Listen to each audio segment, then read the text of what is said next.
Hello there, my friends. Brian King here. I began the day with a panic text from a client. Her son was having a panic attack right before going to school. So I was able to have a few exchanges with him and determined that his social anxiety was in hyperdrive. And he elected to not go to school today. And I gave him an assignment to do that I want to share with you as well. And hopefully it'll be very helpful for you. And I want to preface this by saying that this comes from a lot of experience personally. I had debilitating social anxiety growing up. I was also bullied viciously when I was a kid. Being punched in the stomach, people spitting in my hair, slamming me into lockers, threatening me with bodily harm, calling me names. And it got to the point where I was terrified to be around people because the gremlin that was running around in my head was fear of criticism, fear of rejection at the deepest level. And that translated into social anxiety. So I've read articles that say they don't know what causes social anxiety, and my response is, really? Then you're not doing your homework. They're looking for something biological, and there may be some biological triggers, like panic attack likely has a biological trigger, but there are also the psychological ones. And the exercise that I suggested to this young man is based on a technique that I learned in a couple places. I learned it in grad school, but I also learned it in Buddhism.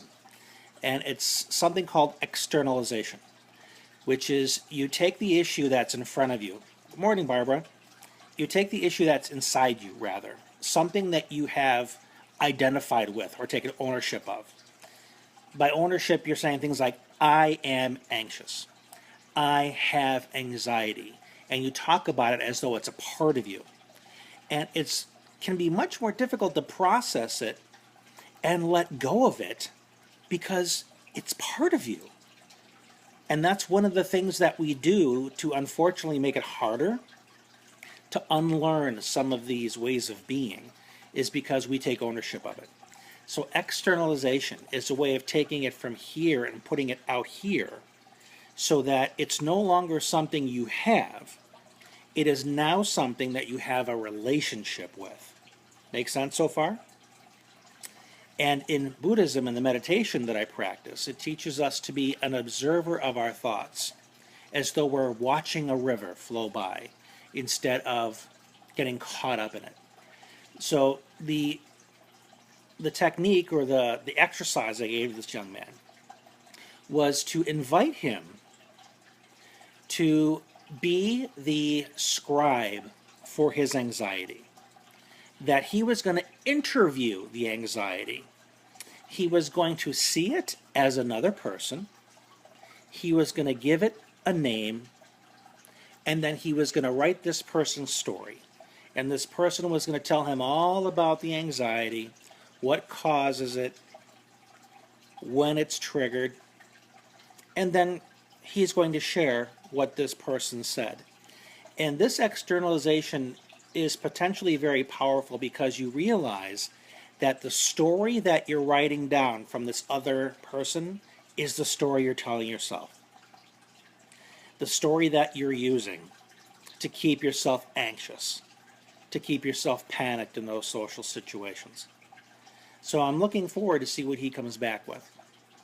And I encourage you to try this as well if you think it's useful. And if it is useful, feel free to comment below and let me know. Better yet, if you want to connect, you want to hop on the phone, you want to get on the Skype for about 15 minutes or so, I'm happy to help you implement this in your own life so you can get the benefit of it. So good luck with this if you decide to use it, and let me know how it goes. And I hope this has been helpful. This is Brian King. We'll talk again soon.